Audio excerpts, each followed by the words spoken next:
예, 오전에 이어서 계속 말씀드립니다. 하갈과 이스마엘을 통해서 본 14만 4천에 대해서 말씀드립니다. 창세기 21장은 복음입니다. 예수님이 오셔서 이루실 일, 그것을 아브라함을 통해서 또 이삭을 통해서 기록해 놓으셨고, 예, 이스마엘을 통해서 그 백성들이 버림받을 것, 그리고 마지막 시대에 다시 그 백성들이 구원받을 것, 큰 민족을 이룰 것이라고 예, 성경에 기록되어 있습니다. 자, 창세기 21장 14절부터 좀 보겠습니다. 이제 여종과 그 아들이 예, 버림받는 과정이죠. 왜 버림받아요? 그 아들 이삭을 조롱해서, 예, 아들 이삭, 예, 예수님을 예, 조롱하고 희롱했기 때문에 자, 이들이 버림받는데 이삭을 희롱함으로 쫓겨나는 모습을 기록했습니다. 자, 아브라함이 아침에 일찍이 일어나 떡과 물 한 가죽 부대를 가져다가 하갈의 어깨에 메어주고, 자, 지금 무엇을 메어줬어요? 율법이죠. 율법은 무거운 짐입니다. 예수님이 오시기 전에도 이 사람들이 못 지켰거든요. 무거운 거예요. 근데 이것을 다시 어깨에 쥐어주고 그 아이를 데리고 가게 하니 하갈이 나가서 브엘세바 광야에서, 자, 광야는 들이죠. 예, 가인에게는 들이라고 그랬죠. 자, 광야에서 방황하더니, 자, 브엘세바는 맹세의 우물이라는 뜻인데, 자, 이들이 율법의 약속을 가지고 예, 1878년 동안 자, 방황하는 것을 보여줍니다. 갈라디아서 4장 21절에 보면 내게 말하라 율법 아래에 있고자 하는 자들아 율법을 듣지 못하였느냐?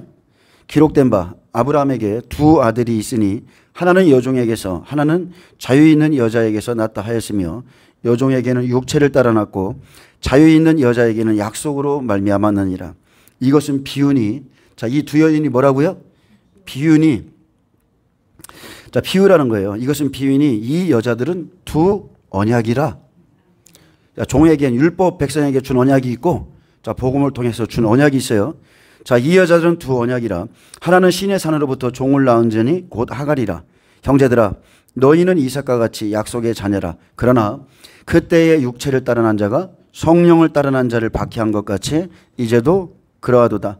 그러나 성경이 무엇을 말하느냐? 여종과 그 아들을 내쫓으라. 여종의 아들이 자유 있는 여자의 아들과 더불어 유업을 얻지 못하리라 하였느니라. 이게 하나님의 뜻입니다. 예, 우리에겐 두 언약이 있어요. 예, 구약이 있고 신약이 있죠. 예, 두 민족에게 주신 약속이 있는데, 그러나 우리가 알 것은 육체를 따라 난 자들은 마지막에 버림받는다는 거예요. 그래서 예, 자유 있는 여자의 아들과 유업을 잊지 못합니다. 자, 이들이 쫓겨나는데 떡과 물 한 가죽 부대를 가져다가 이래 했습니다. 그래서 아브라함이 준 떡과 물, 자, 율법의 말씀이죠. 이것을 가지고 쫓겨나가는데 율법의 자녀들, 종의 자녀들이 예, 쫓겨나갑니다. 요한복음 6장 31절은 말합니다. 하늘에서 그들에게 떡을 주어 먹게 하였다 한과 같이 우리 조상들은 광야에서 만나를 먹었나이다.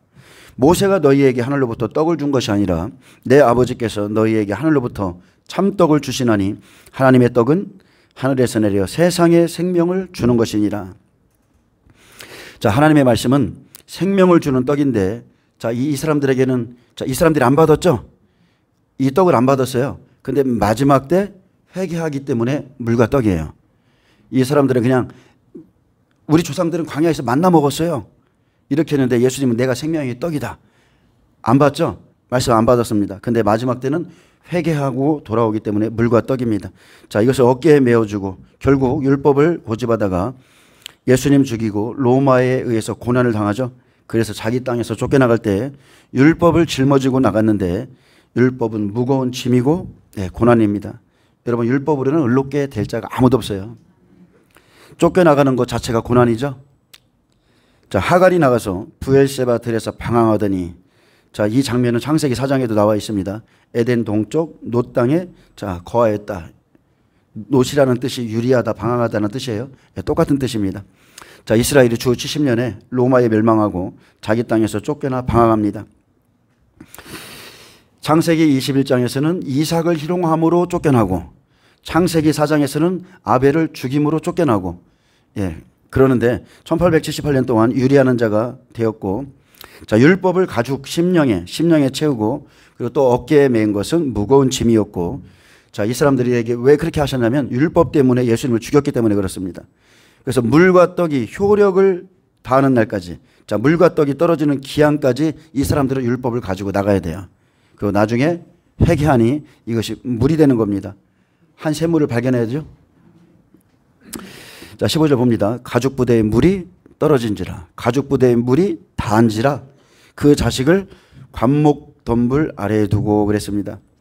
자, 가죽 부대에 물이 떨어진지라 이것은 율법으로 범죄한 죄가 마칠 때가 되었다는 뜻이죠. 때가 되었다는 거예요. 이 피를 우리와 우리 자손들에게 돌리라. 유리하는 것, 방황이라는 고난을 자, 이제는 마칠 때가 되었습니다. 자, 지나간 시대에 보면 솔로몬 성전 무너지고 자, 70년 포로 생활하면 죄가 마치죠? 예, 때가 있는 거예요. 그래서 약속하신 시간이 되어서 스룹바벨 성전 짓게 하셨듯이 돌아오는 때가 되었습니다. 그래서 하나님의 약속은 하나님이 정하신 때에 그대로 일어납니다. 오늘까지는 안 일어날 것 같아. 근데 내일이 하나님이 정하신 날이라면 내일 반드시 일어나요.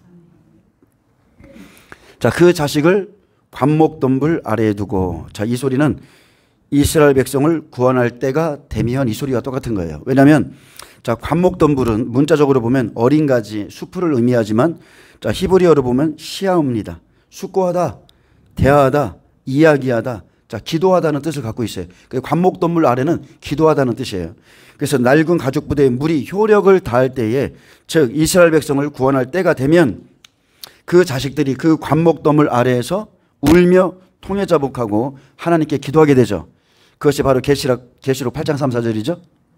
하나님께서 그들의 기도의 향을 받으시잖아요. 그 아이의 소리를 들으시는 거예요. 율법의 아이들.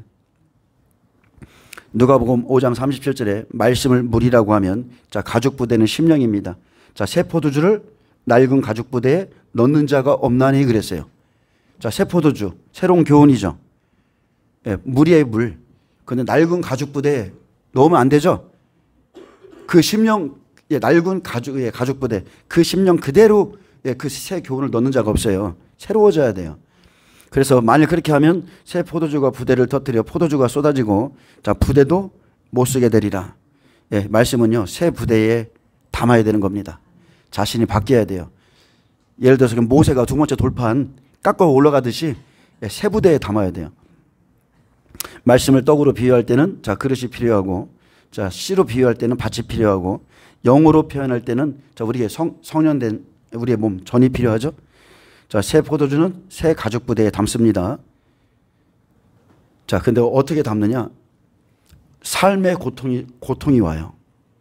삶의 고통이 많아지면 많아질수록 우리 마음에는 통회하는 심령이 생깁니다. 이게 하나님의 은혜인 거예요. 이것이 은혜 중에 은혜예요. 여러분, 고난이 없으면 절대 이런 은혜 못 받습니다.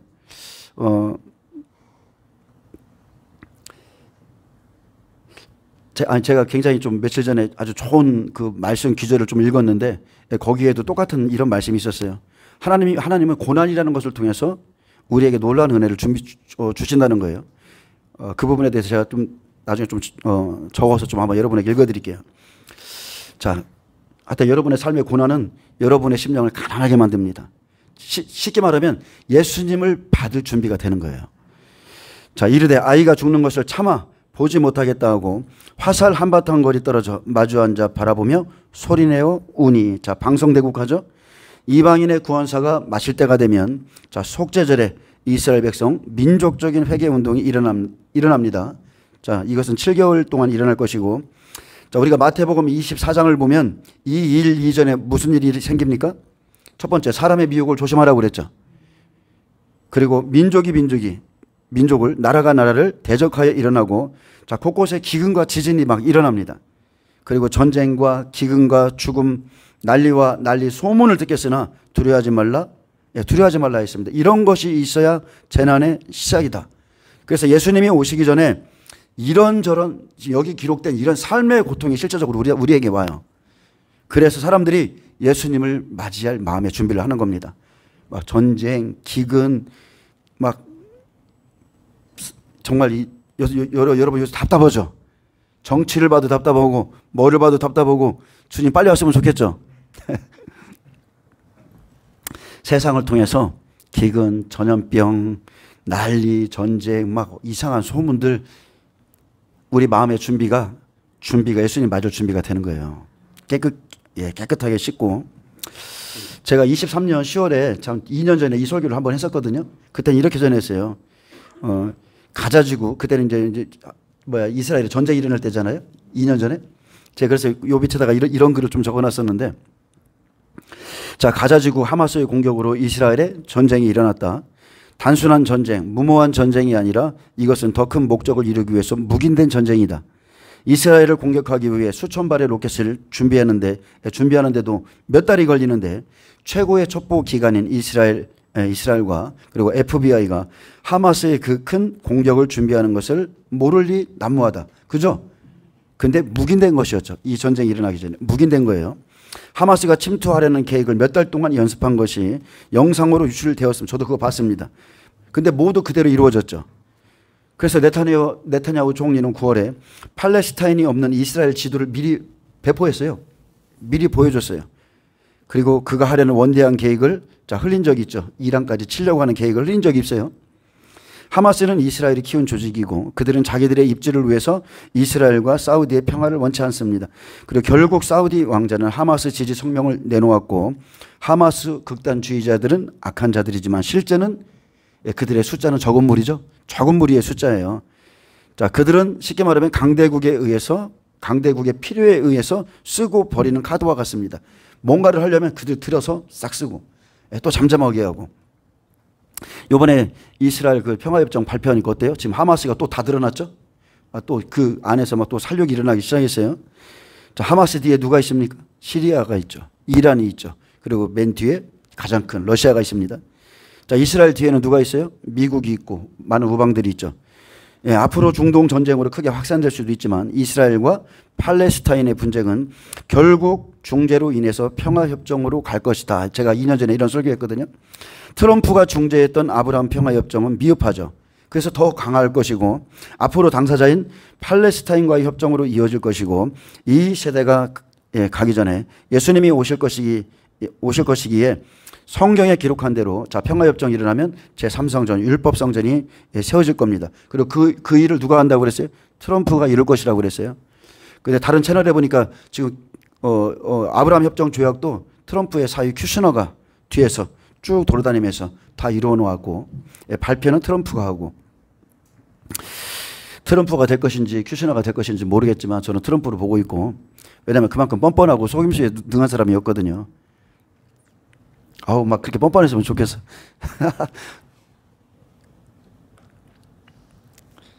(2024년은) CBDC 사회로 전환하고 앞으로 전 세계 경제는 초토화가 될 것이며 자, 실제적으로 지금 전 세계 경제가 트럼프가 많은 일을 하는 것 같지만 우방인 우리나라에 여러분 좋은 점이 있었어요? 하나라도? 우리나라 지금 환율이요. 저도 오늘 아침에 봤는데 지금 외국에 나가면 우리나라 환율이 지금 몇 달 전만 해도 우리나라 환율이 한 1200원대 있죠? 1200? 1300원? 그죠? 지금 잠깐 사이에 외국에서 지금 우리나라 환율 1달러를 바꾸려면 1700원. 다른 곳에서는 직접 공항에서 바꾸면 2100원이래요. 우리나라 돈이 지금 휴지 조각되고 있어요. 예, 그리고 지금 캄보디아에 우리나라 저 국민들이 잡혀 있는 게 2,000명이 넘는다는 거예요. 실제적으로 2,000명이 넘는데요. 이미 그 부분에 대해서는 작년인가 몇 년 전에 이미 경고를 해줬대요. 우리나라 국민들이 너무나 잡혀 들어가고 있다고. 근데 나라에서 안 한 거예요.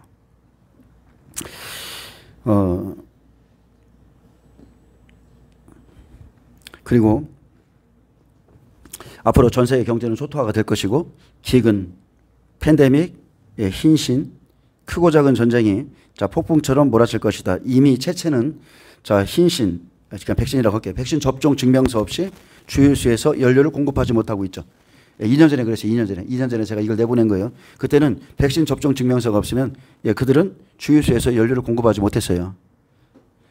준비하는 자, 진리로 영적 무장한 자가 마지막 때를 견딜 것이다. 제가 2년 전에 이렇게 설교를 했는데 지금 어떻습니까? 트럼프가 더 강화된 평화협정을 지금 중재하고 있죠. 맺었습니다. 그리고 예언의 말씀대로 그대로 되어가고 있죠. 전 세계의 경제는 망가지고 있어요. 경제는 계속적으로 망가져야 됩니다. 그래야 한 데나리온의 미란데요. 그죠? 그런 이 일이 이루어진다니까요. 그것조차도 이 표를 받지 않으면 받지 못합니다. 그래서 준비하지 않는 자는 결국은 환란을 준비하지 않는 자는 마지막 때 그들에게는 덕과 같이 임하는 거예요. 자, 본문에 보면 하갈과 아이가 마주 보면서 크게 소리내어서 울듯이 계시록 7장 2절에 보면 이스라엘 백성들이 그들의 죄악을 회개할 때를 말하는 겁니다.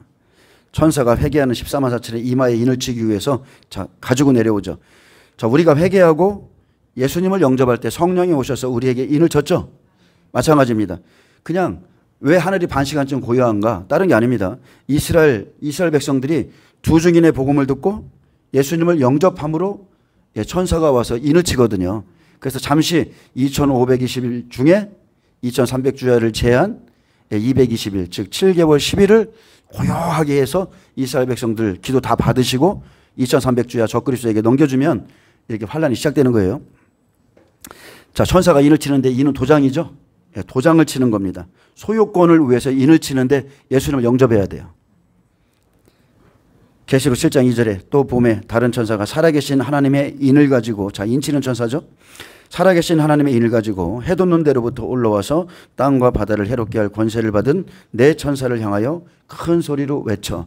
자, 이제 인치는 천사가 준비하고 있는데 우리가 이스라엘의 7대 절기를 보면 자, 유무초오 나속장. 자, 7대 절기죠. 자, 유월절 어린 양. 예수님이 어린 양이죠. 유월절 어린 양으로서 오셨고 실제 그렇게 죽으셨으며 무교절 공생의 내내 예수님은 자, 그 시대의 유교병의 말씀들 다 그냥 그들의 누룩을 조심하라고 그랬죠.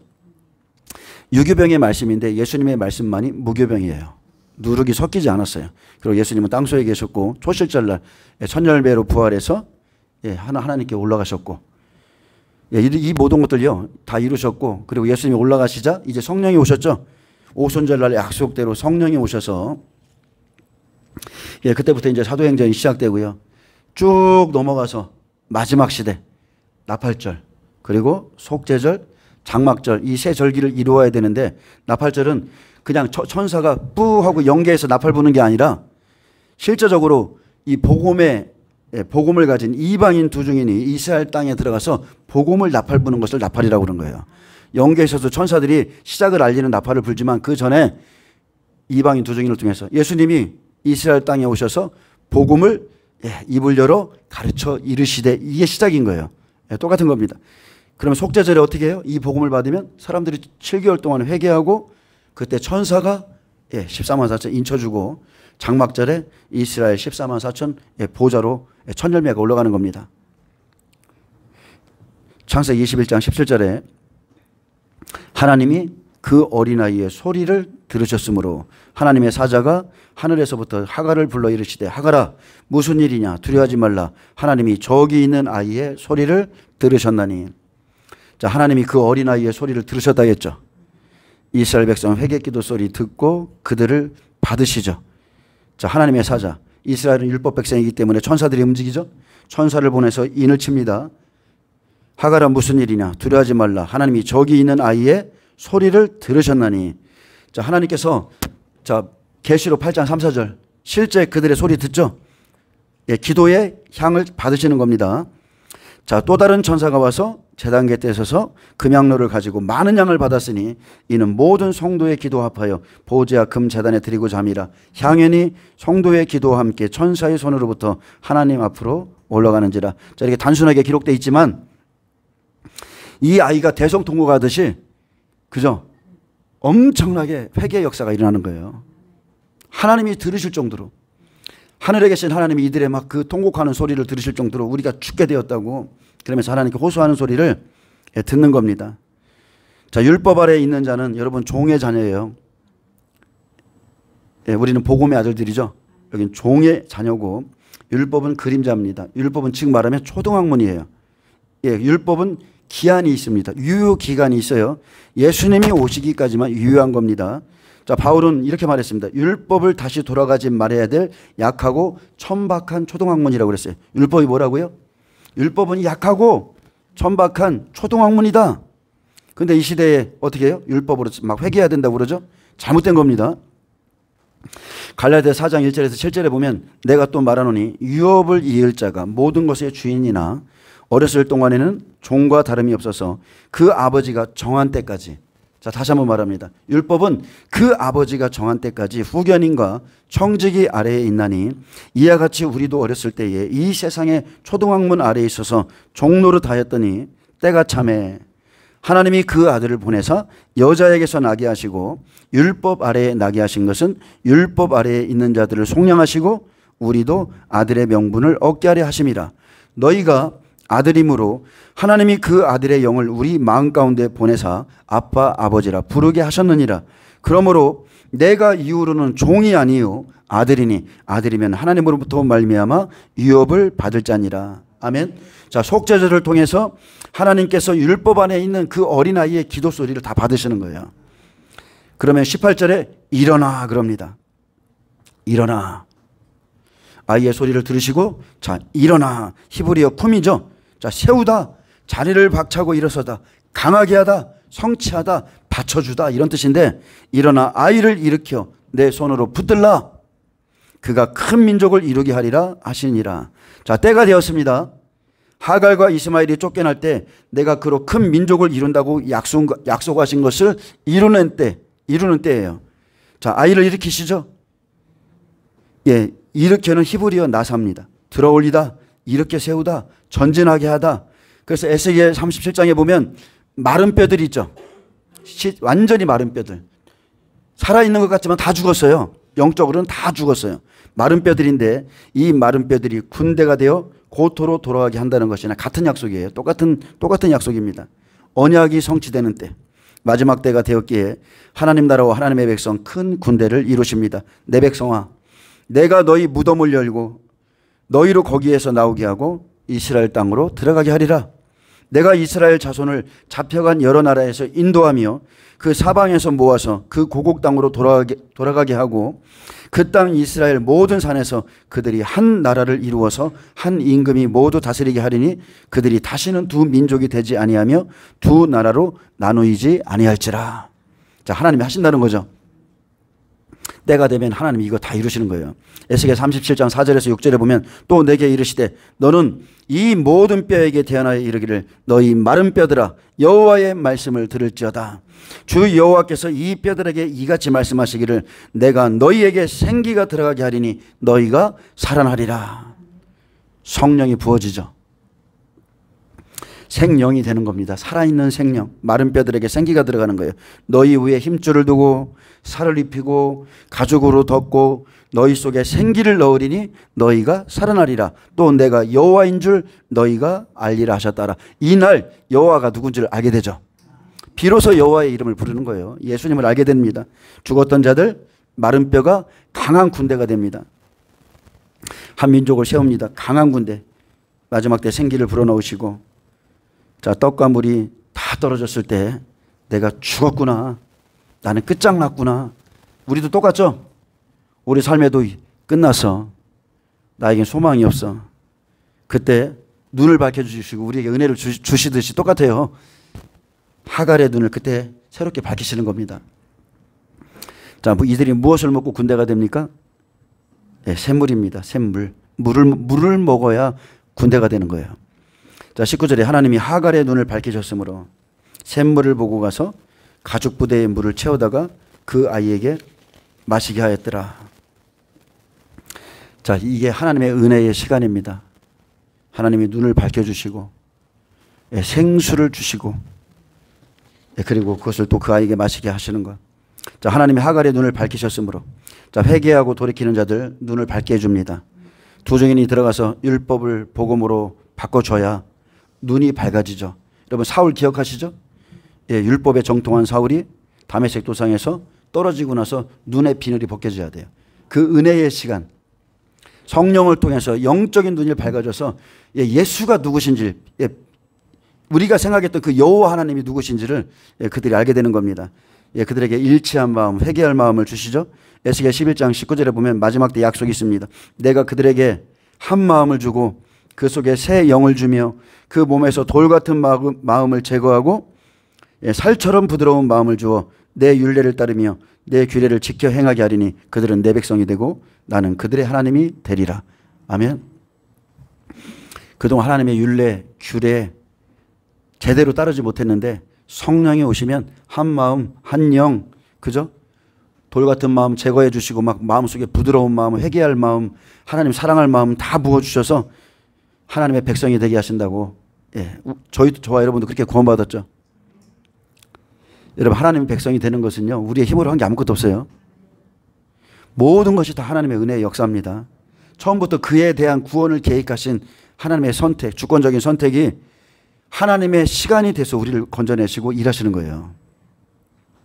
그래서 우리가 예수 그리스도를 믿는다는 것은 이것처럼 놀라운 일이 없어요.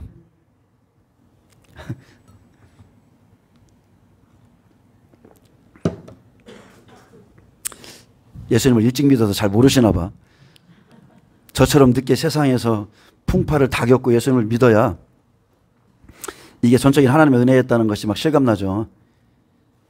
저 여동생, 제 2년 밑에 여동생이 있는데, 여동생 친구가 몇 년 전에 이제 암투병 하다가 병원에서 이제 하나님 나라로 갔는데, 그 친구에게, 그 친구에게 제 여동생이 가서, 야, 우리 오빠가 신학해. 그 친구가 그랬어요. 야, 하나님 살아계신가 봐. 제가 신학을 한다고 그러니까 역시 하나님은 살아계신가 봐. 이랬단 말이에요. 그냥 하나님의 역사인 거예요. 하나님의 역사. 사람이 바뀌는 거 다. 자, 하나님께서 하갈의 눈을 밝혀주셨기에 샘물을 보고 가서 물을 채웁니다. 물을 먹자 영적 눈을 밝혀주시죠. 잠언서 10장 11절에 보면 의인의 열매는 생명의 샘이라고 그랬어요. 의인의 입은 생명의 샘이다. 두중인의 심령, 복음의 샘물이죠. 두중인의 입에서 나오는 모든 것은 생명의 샘인 겁니다. 두중인의 심령에 있는 말씀이 생명의 법이고, 자, 우리 예수님은 감추인 보아시죠. 예수님은 생수의 근원 되세요. 자, 예수님의 마음에 있던 그 영생의 샘물을 제자들이 따라다니면서 아구까지 채웠고, 그들 자신이 생명의 샘이 되었죠. 예수님의 말씀, 예수님의 생명을 채우면 내가 생명나무인 거예요. 나를 만나는 자, 나를 먹는 자는 그냥 사는 겁니다. 그래서 가나의 혼인잔치에서 그 물을 연회장에 퍼 날랐을 때 생명의 포도주가 되죠. 그대는 지금까지 좋은 포도주를 두었도다. 자, 근데 이건 누가 알아요? 물떠온 하인들만 아는 거예요. 순종한 하인들만 아는 비밀이에요. 물이 어떻게 포도주가 되는지 순종한 자만 알아요. 그래서 아구까지 채워라. 그 수고를 한 종들에게 생명의 샘이 있다는 거예요. 생명의 샘이 흐릅니다. 여러분, 그것은 좋은 포도주입니다. 그래서 예수님은 제자들에게 먼저 말씀부터 주셨어요. 아주 항아리에 그들의 심령에 공생의 내내 아주 가득 채워주시고 성령이 탁 부어지자 포도주가 되죠. 잠언서 10장 11절은 특별히 저희 교회에 주신 말씀이에요. 제가 집에서 개척을 하려고 하나님 지금부터 내가 이제 개척 준비를 합니다. 집에서 시작하지만 하나님 교회 이름을 좀 정해주세요 라고 했는데 즉각적으로 그냥 잠언서 10장 11절 이렇게 주셨어요. 생명의 샘이다 이렇게 주셨어요. 생명의 샘이라는 교회 이름을 주셨는데 잠언서 10장 11절 의인의 입은 생명의 샘이라도 악인의 입은 독을 머금었느니라. 자, 독이 가리워져 있다는 거예요. 자, 그래서 마지막 때 두 증인이 복음을 주는 것은 두 증인의 샘물이죠. 두 증인은 복음의 샘물입니다. 가죽 부대는 사람의 심령이고 하갈의 자손 이스마엘이 가죽 부대에 가득 담긴 샘물을 먹었습니다.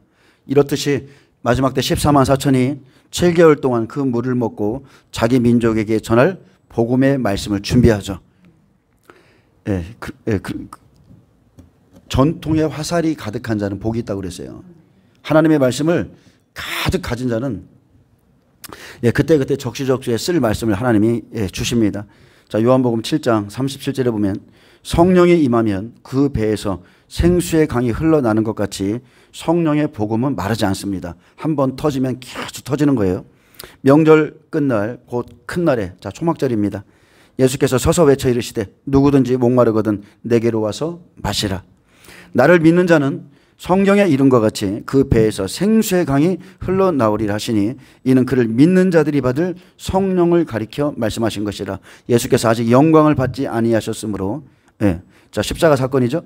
성령이 아직 그들에게 계시지 아니하시더라. 자, 지금은 어때요? 성령이 우리 안에 계시죠. 여러분 배에서 생수의 강이 터지고 있습니까? 터지셔야 돼요. 초림과 똑같은 상황입니다. 예수님께서 물이 떨어진 이스라엘 백성에게 자, 생수를 주기 원하시는 거예요. 아주 율법 백성에게 성령을 부어주고 그들의 배에서 아주 생수를 주기 원하십니다. 초림에는 12 제자를 먼저 택했죠. 그들의 가죽 부대에 물을 채워주시고 또 성령을 주셔서 그들을 강한 군사로 만드셨습니다. 하갈이 한 샘물을 보고 가죽 부대에 물을 채워다가 그 아이에게 마시게 하였듯 자, 두 증인에게 성령의 복음을 받아 자기 가죽 부대에 아구까지 채워야만 이스라엘의 100배 14만 4천 장성한 자들이 나옵니다. 예수님께서 예수님께 돌아오기까지 율법의 의로 살았기 때문에 복음의 물로 심령을 바꾸어 주는 작업이 필요합니다. 이 사람들은요, 여러분 정통 유대인들 아시죠? 시커먼 거 쓰고 지금 이스라엘도 기독교 모든 기도도 못하게 해요. 지금 이스라엘이 기독교 핍박 들어갔습니다. 정상적으로 뭐 기도하거나 어떤 은례하거나 그런 거 아직 지금 다 금지시켰어요. 그래서 지금 막 이스라엘 들어가서 무언가 한다는 것은 그 말이 안 됩니다. 정통 이스라엘은요, 아직 지금 하나님의 때가 아니에요. 한 샘물 주시지도 않았어요. 지금은 그냥 일부 소수의 사람들이 예수님을 영접하고 있지만 정통 이스라엘은 그 사람들은요, 매일 이러면서 이미 말씀을 갖고 있어요. 하나님의 말씀. 근데 사울처럼 성령이 툭 하고 눈만 한번 밝혀주면 그 사람들은 예수가 누군지를 알고 예수님께 돌아옵니다. 7개월 동안에 물을 아구까지 채워주면 장성한 자가 되어서 나오죠. 가나의 혼례라고 보시면 돼요. 가나의 혼례처럼. 자, 그리고 또 이사야 26장 또 스가랴 12장에 보면 가죽 부대의 마지막 때 말씀을 채우면 됩니다. 그래서 율법을 복음으로 바꿔주는 거죠. 너희는 자 이사야 26장입니다. 너희는 여호와를 영원히 신뢰하라. 주 여호와는 영원한 반석이시미로다. 여호와여, 그들이 환난 중에서 주를 앙모하였사오며 주의 징벌이 그들에게 임할 때에 그들이 간절히 주께 기도하였나이다. 여호와의 잉태한 여인이 상기가 임박하여 상고를 겪으며 부르짖음 같이 우리가 주 앞에 그와 같으리이다. 자, 마지막 때 있을 일이죠. 임박한 여인이 막 상고가 임박해서 부르짖음 같이 이들이 그렇게 하나님께 부르짖습니다. 스가랴 12장 10절에는 내가 다윗의 집과 예루살렘 주민에게 은총과 강구하는 심령을 부어주리니 여러분에게 이런 은혜가 있길 축복합니다. 하나님이 우리에게 은총과 강구하는 심령을 부어주면 성령으로 통해가 나와요. 성령으로 회개할 수 있어요. 그들이 그 찌른 바 그를 바라보고 그를 위하여 애통하기를 독자를 위하여 애통하듯 하며 그를 위하여 통곡하기를 장자를 위하여 통곡하듯 하리로다.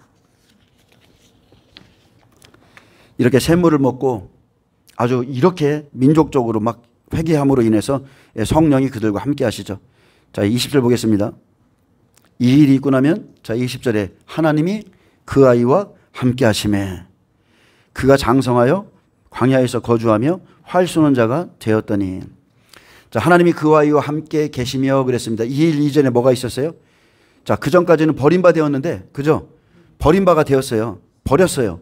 근데 이런저런 삶을 겪으면서 예수님을 맞이할 가난한 마음이 되고 한일의 7째 인이 이제 시작되면 이방인 두 증인이 전해주는 그 샘물 참 하나님이신 예수님을 구주로 믿고 그죠? 회개하니까 이제 14만 4천 장자가 되어서 하나님이 그와 함께 이제 하는 겁니다.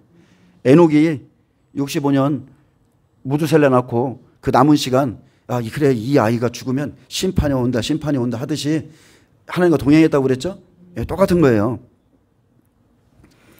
자, 그가 장성하여 자 믿음으로 장성해지죠. 회개함으로 인해서 그들의 흠, 점 그런 것들을 다 제하고 이 사람들 확실히 이제 변화됩니다. 율법에서 복음의 장자, 믿음의 장자가 되죠.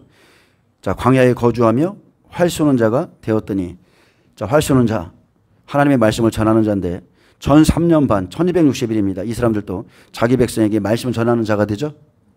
이방인 두 증인이 7개월 10일 복음을 전하면 말씀을 받아서 이제 자기 민족에게만 복음 전해요. 하나님의 말씀은 화살입니다. 화살을 쏘아서 결국은 애굽 여인을 아내로 맞듯이 애굽에서 아내들을 취하죠. 60배 30배 열매들 나옵니다. 자, 시편 64편 1절에 10절에 보면 하나님의 말씀 화살을 쏘는 자가 되었다. 자, 하나님이여 내가 근심하는 소리를 들으시고 원수의 두려움에서 나의 생명을 보존하소서. 주는 악을 꾀하는 자들의 음모에서 나를 숨겨주시고 악을 행하는 자들의 소동에서 나를 감추어 주소서. 그들이 칼같이 자기 혀를 연마하며 화살같이 독한 말로 겨누고 숨은 곳에서 온전한 자를 쏘며 갑자기 쏘고 두려워하지 아니하는도다. 그들은 악한 목적으로 서로 격려하며 남몰래 올무놓기를 함께 언론하고 하는 말이 누가 우리를 보리요? 누가 우리를 보리요 하며 그들은 죄악을 꾸미며 이르기를 우리가 묘책을 찾았다 하나니 각 사람의 속뜻과 마음이 깊도다. 그러나 하나님이 그들을 쏘시리니 그들이 갑자기 화살에 상하리로다. 아멘. 하나님의 말씀은 화살입니다. 하나님께서 말씀을 보내면 그의 천사들이 움직이죠. 이러므로 그들이 엎드러지나니 그들의 혀가 그들을 해함이라. 그들을 보는 자가 다 머리를 흔들리로다. 모든 사람이 두려워하여 하나님의 일을 선포하며 그의 행하심을 깊이 생각하리로다. 의인은 여호와로 말미암아 즐거워하며 그에게 피하리니 마음이 정직한 자는 다 자랑하리로다. 자, 화살을 쏘는 자 이스라엘 백성들 장자가 되고요. 마지막 때 복음 전하는 자로 하나님이 택하셨기 때문에 창세기 4장 26절에서는 에노스가 나오면 비로소 여호와의 사람들이 여호와의 이름을 불렀다고 그랬어요. 자, 이 일을 감당하는 겁니다. 자, 이스마엘, 자, 바란 광야에서 마지막 환란의 때 14만 4천 활 쏘는 자가 됩니다. 하갈의 후손에서 나오죠. 자, 21절 보겠습니다. 자, 그가 바란 광야에 거주할 때에 그의 어머니가 그를 위하여 애굽 땅에서 아내를 얻어 주었더라. 자, 100배가 나오면 누가 있겠어요? 60배, 30배 나오죠? 이스라엘 백성들을 세상에서 이끌어내어 하나님의 백성으로 아내 삼습니다. 전 3년 반 동안 60배, 30배 열매가 나올 것이고 하나님께서 함께 하셔서 장성해지고 마지막 때 말씀을 증거하는 자가 이스라엘 14만 4천이고요. 이 사람들은 하나님의 종들입니다. 자, 종들의 이마에 인치고, 자, 종들을 보면 용사, 전사라고도 이렇게 기록되어 있는데, 자, 용사, 전사들의 이마에 인치고 14만 4천이 활 쏘는 자가 되면 자기 백성에게 하나님의 말씀을 전해서 애굽에 있는 자들을 생명으로 돌아오게 합니다. 예수님께서 이스라엘의 잃어버린 양을 위해서 오셨다고 그랬죠. 마태복음 10장에 보면 너희가 이스라엘의 온 동네를 다니지 못하여서 인자가 오리라 또 약속하셨죠. 마지막 때 똑같은 약속이에요.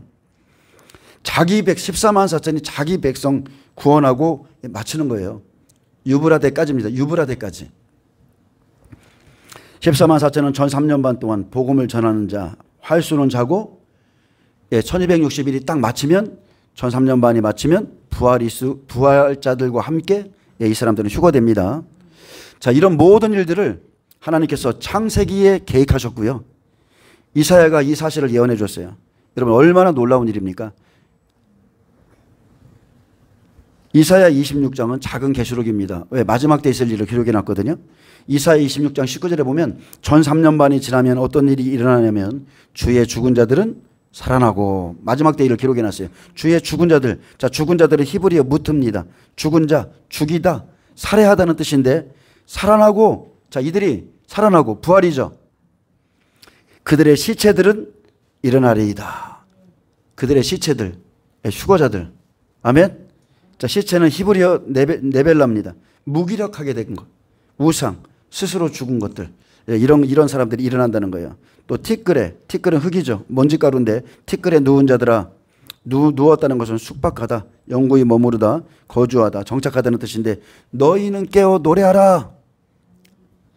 주의 이슬은 빛난 이슬이니 땅이 죽은 자들을 내놓으리로다. 아멘. 이사야는 이거 다 봤어요.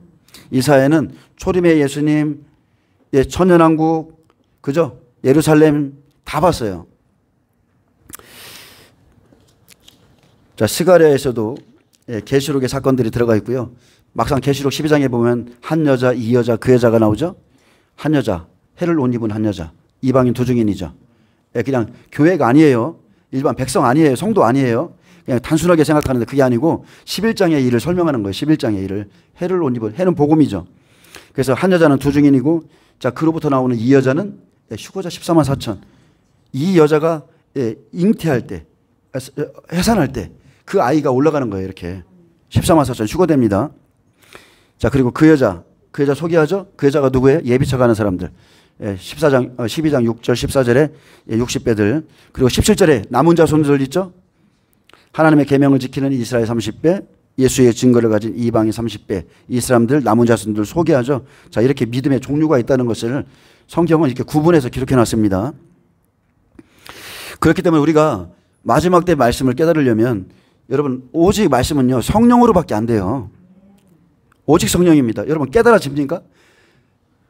그래도 이렇게 누군가가 한번 앞서가신 분들이 깨달은 거를 가르쳐 주니까 우리도 그 안에서 깨달아지는 거지, 혼자서 성경 읽고 있으면 여기서 예수님 보여요?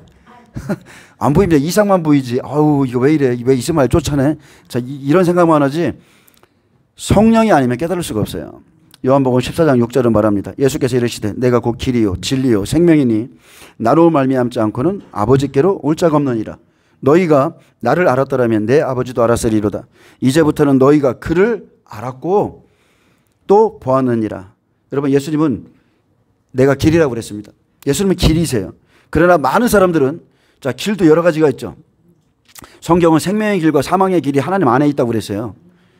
그래서 이 생명나무 선악과도 같이 주셨어요. 근데 수많은 사람들은 진리의 길로 가지 못합니다. 왜요? 넓은 길로 가거든요. 멸망의 문, 넓은 길. 사람들이 너무나 들어가기가 쉬워요. 많은 사람들이 넓은 길로 들어갑니다. 어쨌든 예수님 안에는, 예수님은 길이시지만 그 안에는 사망의 길도 있다는 것을 여러분 아셔야 돼요. 문맥으로는 자, 모든 사람에게 이 두루마리 책을, 성경을 모든 사람에게 주었어요. 그래서 문맥으로 그냥 읽습니다. 그래 이게 이 뜻이구나 이 뜻이구나. 근데 문맥으로는 누구든지 성경을 보고 읽을 수 있지만 진리의 말씀을 깨달아야 생명의 길로 가는 겁니다. 진리는 다른 게 아니에요. 그냥 하나님의 뜻입니다. 그래서 예수님이 말씀하셨어요. 나의 원대로 마시옵고 아버지의 원대로 하옵소서. 왜요? 예수님 아버지께로부터 보냄받았거든요. 아버지의 원대로 하옵소서. 내 뜻을 버리고 끝까지 하나님의 뜻에 순종하면 생명을 얻게 되는 겁니다. 예수님도 나로 말미암지 않고는 아버지께로 올 자가 없느니라. 우리도 이 길 가야 돼요. 우리도 이 길 가야 돼요. 예수님 십자가 지셨습니다. 마태복음 7장 21절에도 나더러 주의 주의 하는 자마다 다 천국에 들어갈 것이 아니요 다만 하늘에 계신 내 아버지의 뜻대로 행하는 자라야 들어가리라. 이게 구원입니다. 이게 복음이에요. 모든 사람들이 말씀 다 받았죠. 산상수훈 다 받아요. 그러나 아버지의 뜻대로 행하는 자만이 들어갑니다. 그래서 예수님을 믿어도 생명의 길, 좁은 길, 십자가의 길을 찾아서 가셔야 돼요. 그래 하나님 나라에 들어갑니다. 제자들처럼 예수님께 날마다 가까이 나가서 묻듯이, 밤낮으로 묻듯이 여러분은 묻는 기도를 많이 해야 생명을 준비할 수가 있어요. 여러분은 제자들이 예수님께 물었듯이 진리의 성령님께 진리를 깨닫기 위해서 자주 물으셔야 됩니다. 분명히 예수님이 그랬어요. 또 다른 보혜사를 너희에게 주겠다. 요한복음 16장 13절에 그러나 진리의 성령이 오시면 그가 너희를 모든 진리 가운데로 인도하시리니. 그러면 누구에게 우리가 지금 기대해야 돼요? 오직 성령입니다. 여기저기 사람에게 물어보고, 특별히 이 시대의 AI에게 물어보고, 요새 유튜브에 막 뜨더라고요. AI 뭐 설치하라고. 근데 여러분 그거 소용없어요. 그거는 학습된 것만 우리에게 그죠? 줄 뿐이지 하나님의 뜻을 알 수가 없습니다. 성령을 받으셔요. 진리의 성령이 오시면 그가 너희를 모든 진리 가운데로 인도하시리니 그가 스스로 말하지 않고 오직 들은 것을 말하며 장래 일을 너희에게 알리시리라. 그가 내 영광을 나타내리니 내 것을 가지고 너희에게 알리시겠습니다. 아멘. 여러분 누구에게 묻고 있습니까? 성령님께 묻고 있어요? 네이버에 들어가서 뭐 클릭 딱 해서 막 물어보고 막 이게 무슨 뜻이야? 여러분 하나님께 물어보세요. 하나님께. 그래야 영적으로 성장해요. AI는요 지금 이 시대로 보면 다른 신과 같은 거예요. 다른 신이죠. 학습된 신, 학습된 기능을 그 안에서 자기가 판단하죠. 예. 근데 성경은요 오직 성령이 우리에게 이것을 보여준다고 그랬어요. 고린도전서에 보면 자, 하나님의 뜻을 오직 성령으로 보이셨다 했습니다. 구약의 모든 말씀도 선지자들에게 성령으로 말씀하신 것이죠. 성령이 위에 임해서 선지자들을 통해서 말씀하신 것이기 때문에 구약 백성들 다 들을 수 있습니다. 다 들을 수 있어요. 성령 안에 있는 자, 말씀 안에 있는 자는 다 들을 수 있어요. 말씀을 가진 자는 성령이 말씀하시는 것을 듣게 됩니다. 고린도전서 2장 6절에서 7절에 그러나 우리가 온전한 자들 중에서는 지혜를 말하노니 이는 이 세상의 지혜가 아니요 또 이 세상에서 없어질 통치자들의 지혜도 아니요 오직 은밀한 가운데 있는 하나님의 지혜를 말하는 것으로서 곧 감추어졌던 것인데 하나님이 우리의 영광을 위하여 만세전에 미리 정하신 것이라.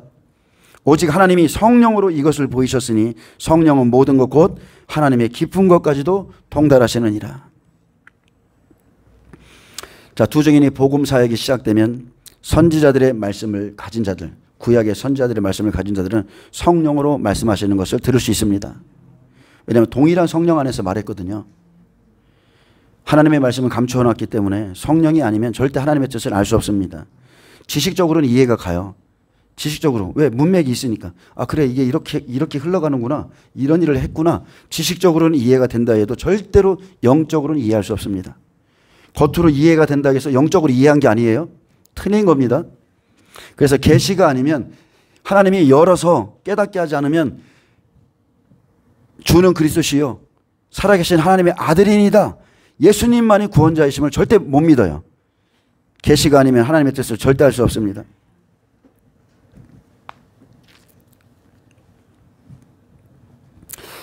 자, 이스라엘 백성들이 마지막 때 어떻게 성령의 소리를 알아듣느냐, 어떻게 하나님의 소리를 알아듣느냐 궁금하지 않으십니까? 초림과 똑같아요. 뭐 궁금할 것도 없네. 초림과 똑같아요. 초림과. 예수님 공생의 시대에 어떻습니까? 예수님이 성령 받으셨죠. 예수님이 입을 열어 가르쳐 이르시는 것 다 성령의 말씀이에요. 그래서 예수님 공생의 시대에 성령이 임해서 말씀을 전했는데, 자, 이스라엘 백성 그때 성령 받았어요? 안 받았어요? 성령 못 받았어요. 근데 성령을 받지 않았어도 구약의 성령으로 전하는 말씀을 들었어요. 시편 51편에 다윗은 죄를 범했을 때 성령을 내게서 거두지 말라고 기도했습니다. 다윗이 전한 말씀은 모두가 다 성령 안에서 증거한 말씀이에요. 구약에서는 기름 뿔병을 가져다가 머리에 붓는 것으로 성령이 임하는 것을 예표로 보여줬죠. 모세 어떻습니까? 모세의 나이가 몇 살인데 천지창조를 기록해요. 모세도 똑같죠. 성령 안에서 천지창조를 기록했고 모든 선지자들을 위해 성령이 임해 계셨고, 그래서 진리를 갖고 있으면 성령이 하시는 말씀이 들려집니다. 그래서 우리가 진리를 갖고 있으면요, 이 시대의 복음이 아무리 난무해도 야, 저거 이상해, 저거는 잘못됐어, 저건 하나님의 음성이 아닌 것 같아, 저거 뭔가가 틀렸어. 제가 오늘 아침에 일어나서 요한계시록 어떤 분이 집필한 거를 제가 책을 가지고 화장실에 딱 앉아 있었는데, 예, 그거를 읽었어요. 절대 안 들어요. 탁탁탁탁 걸려요. 왜냐하면 문맥이나 그분이 성령 안에서 그 흐름이 있죠. 하나님의 말씀에 표현하는 방법이 있잖아요. 틀려요. 확실히 틀립니다. 성령으로부터 받은 계시는 절대 그렇게 될 수가 없어요. 어쨌든 성령이 주신 말씀을 성령이 있는 분들은 다 알아들을 수 있습니다.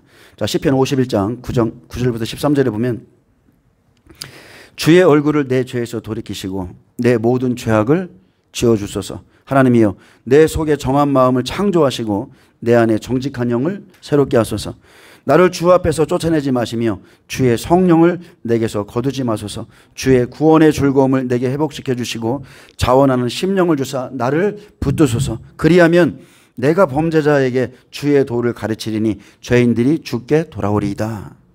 다윗은 범죄했을 때도 성령 안에 있었습니다. 다윗은 범죄했을 때도, 밧세바를 간음했을 때도 성령 안에 있었어요. 다윗이 비록 범죄했을지라도 그가 회개하고 성령을 구했을 때 그에게 하나님이 깨닫게 하시죠. 다윗이 원한 건 다른 거 없었어요. 성령을 거두지 말아달라. 신약에서도 마찬가지입니다. 성령을 소멸하지 말라고 그랬습니다. 다윗은 자기가 지은 죄가 하나님 앞에 발각되었을 때 성령을 거두지 말아 주옵소서, 정직한 영을 주세요 그랬는데, 사울은 어때요? 사람들 앞에서 나를 높여주소서 그랬어요. 이방인은 율법이라는 바탕이 없습니다. 율법이 없어서 성령이 오셔야 하나님의 말씀, 성령의 음성을 알아들어요. 성령으로 전한 구약의 말씀 위에 자, 예수님이 오셔서 복음으로 씨를 뿌리셨고 사도행전에서 성령을 부어주셔서 말씀하신 것들을 명확히 깨닫게 하셨죠. 이스라엘 백성은 지금도 아직 한일회가 안 되었는데 지금도 구원받고 있습니다. 주님의 구원 사역은 어느 나라든지 지금 다 이루어지고 있어요. 그런데 호네라들이 있습니다.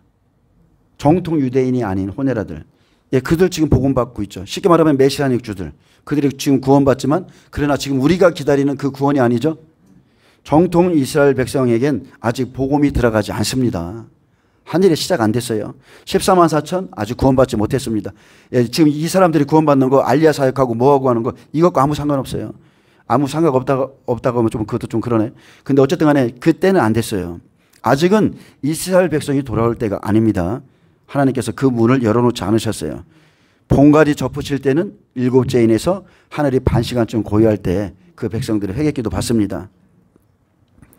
이스라엘 백성은 모계를 통해서 양육받죠. 자, 이스라엘 여자, 이방인 남자. 그럼 인정이 돼야 안 돼요. 이스라엘 백성이 아니에요. 이스라엘 백성이죠. 자, 이스라엘 남자, 이방인 여자랑 결혼했어. 그럼 이스라엘 백성? 아니죠.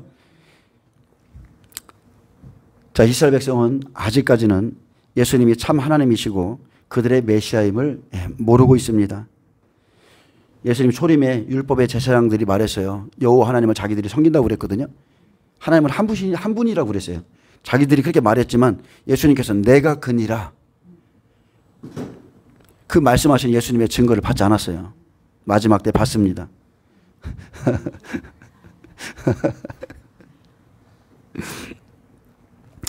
그래서 우리가 말씀을 가지고 깨닫지 못하면 말씀이 나의 올무가 돼요.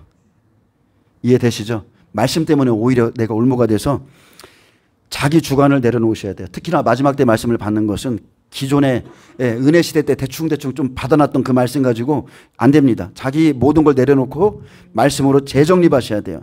그래야 다시 오시는 예수님이 누구신지를 알게 됩니다. 무화과나무 아래에서 나다나엘들이 기도했죠. 나다나엘이 예수님께 왔을 때 예수님이 말씀했어요. 내 속에는 간사함이 없다. 여러분 기도하세요. 기도하는 거 다 받으십니다. 어디에서 기도하든지 다 받고 계세요. 그래서 지금은 하나님이 지금 교회가 환난전에 휴거된다고 합니다. 대부분의 주의 종들이 그렇게 말합니다. 아니면 주님 환난을 교회가 통과합니까? 통과하지 않습니까? 휴거자 14만 4천이 교회라고 그러는데 성도들이라고 그러는데 그게 옳습니까? 안 옳습니까? 여러분 기도해 보시기 바랍니다. 먼저 말씀을 피고 말씀을 면밀히 한 번이라도 읽으셔야 돼요. 말씀 한 번도 안 읽어놓고 기도만 해. 14만 4천 계시록 7장에 써 있는데 그것도 안 읽고 그냥 기도만 해. 맞아요 안 맞아요? 여러분 절대 응답 없어요. 벌써 말씀부터 읽어놓으셔야 돼. 그래서 말씀을 펴고 면밀히 살피고 이해가 안 되고 그죠? 그때 하나님께 기도하면 하나님이 분명히 깨닫게 합니다. 8절까지가 이스라엘 백성 14만 4천이고 9절은 이방인이다. 셀 수 없이 수많은 무리들은 이방인이다. 마지막 때일수록 여러분 진리에 서지 못하면 구원에 이를 수 없습니다. 꼭 명심하세요. 마지막 때 진리에 서지 못하면 미혹의 영이 역사합니다. 사람의 미혹이 넘쳐납니다. 진리에 서시길 축복합니다.